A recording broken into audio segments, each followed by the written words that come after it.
Leo, hi, welcome to Mystic Queen PH. At ito ang inyong weekly reading for August 26 to September 1, 2024. If you are interested in private readings, meron tayong link sa description at sa pinned comment. Paka-check nyo na lang information kung paano mag-book for a private reading. Okay, let's see, Leo, what's coming to you August 26 to September 1. True love come to me. Yung iba sa inyo nagmamanifest kayo ng romantic partner sa buhay ninyo.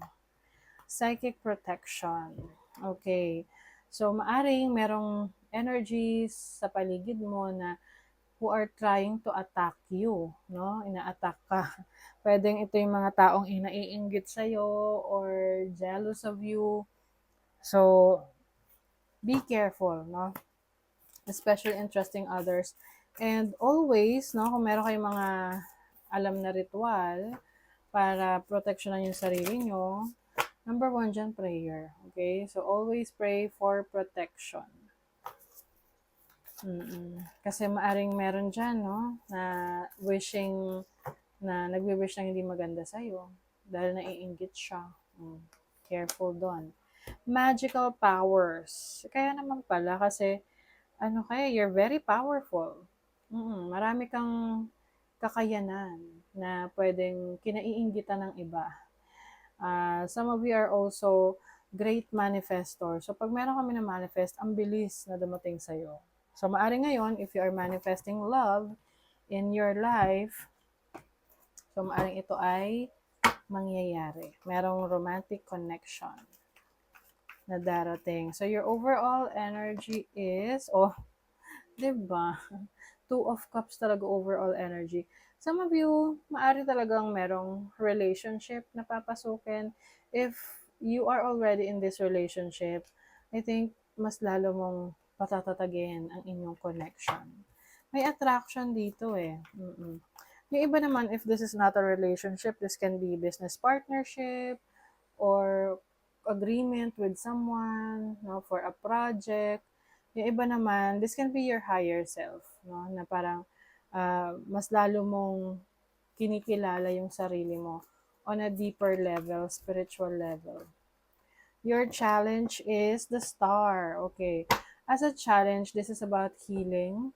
Maaring may mga bagay na hindi ka pa kayang i-let go or patawarin sa buhay mo. Of course, it's a process. Hindi naman yan kailangang pilitin. Darating yung time na magiging ready ka na to let that go.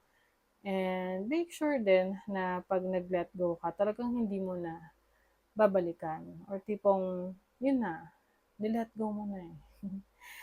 Some of you naman, ang isa sa challenge ninyo, pwedeng nawawalan kayo ng motivation lately. No? Na parang feeling mo, parang walang excitement sa buhay. But parang hindi ka na-excite sa trabaho mo, sa situation mo, no?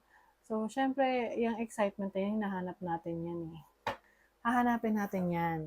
Oo, minsan kasi, hindi naman yan, kadalasan, hindi yan basta na lang babagsak sa harapan mo na, uy, excited ka na agad, no?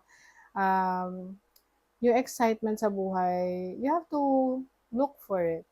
Minsan kahit sa simpleng bagay may excite ka eh, 'di ba?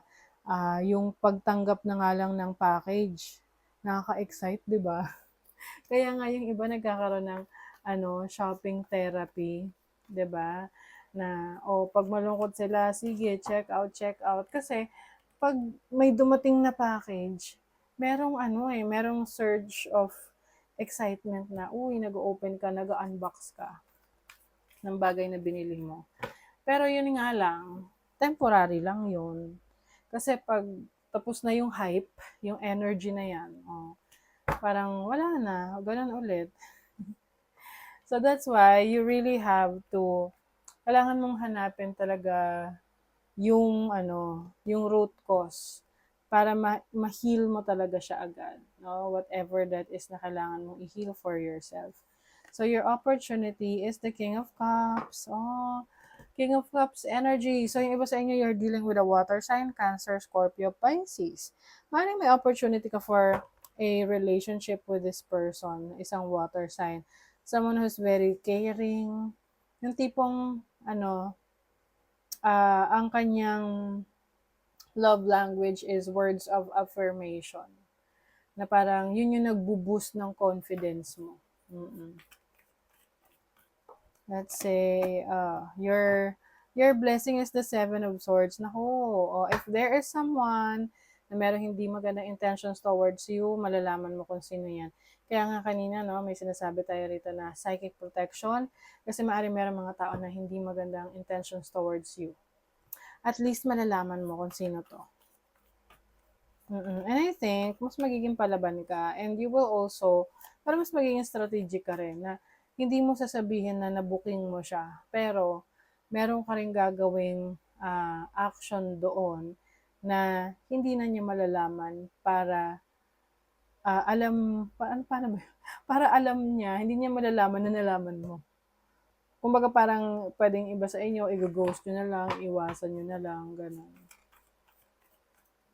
So, your money, career, finances, Ace of Wands. New opportunities. Ooh, sa career ninyo, maganda ha. Meron ditong, yung excitement na yan, yung iba sa inyo, related sa career. Oo, merong nagsisimula na bagong exciting na trabaho, business, or career sa inyo na ito ay hinintay nyo ng matagal na dumating sa buhay nyo, and now nandyan na siya. Nasa buhay nyo na. Diba? So, you will feel good about this kasi I think yan yung minanifest mo eh. Minanifest mo yung trabaho, yung business na yan, yung opportunity na yan, and it's coming to you. Oo. So, meron ditong, meron ka mamimit na parang target. Mamimit mo yung target mo. Oo. Ano ba yung target mo sa career mo? Bullseye eh. Minsan din daw, kapag nagiging masyado kang perfectionist, may mga nadidelay dahil parang ayaw mo nung, oy, pwede na yan. Dapat gusto mo, uy, pwede. Oo. Kaya lang minsan, may mga, kaya nga sinasabi, uy, pwede na yan. Kasi pwede na siya. Pwede na talaga. Yun nga lang, gusto mo talaga perfect, polido. Yun nga lang, may delays. Nadidelay siya. Wow, may upgrade. Big boss. I think ito yung opportunities for your career, your finances na merong exciting para sa'yo dahil ito yung matagal mo nang hinihintay na pinagtrabahuhan mo sa career mo na finally nagbunga na yung paghihintay mo, kaya may wish fulfillment. Dahil yung iba sa inyo may promotion sa trabaho. Pagdating naman sa career, may upgrade. So, ibig sabihin, umunlad. May pag-unlad sa inyong business. Sa relationship, you have the Knight of Swords, the High Priestess. Oh my God. Okay. Yung iba sa inyo, Leo. Ito yung matutuklasan ninyo na parang blessing in disguise siya kasi at least, no, medyo painful na parang merong nasirang tiwala. Pero at least nalaman mo, no? Yung intention ng tao na to sa'yo. Pwede ring yung sa iba ha, pwede tong related talaga sa relationship, no? Kasi itong energy ng relationship ninyo na minsan kasi na-excite tayo sa isang romantic connection, na binubuhos natin lahat. Pero yung pala, itong taong to nagtitake advantage lang sa feelings natin sa kanila. So that's what I'm seeing here.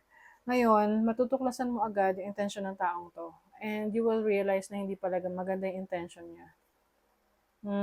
Pwedeng meron na tong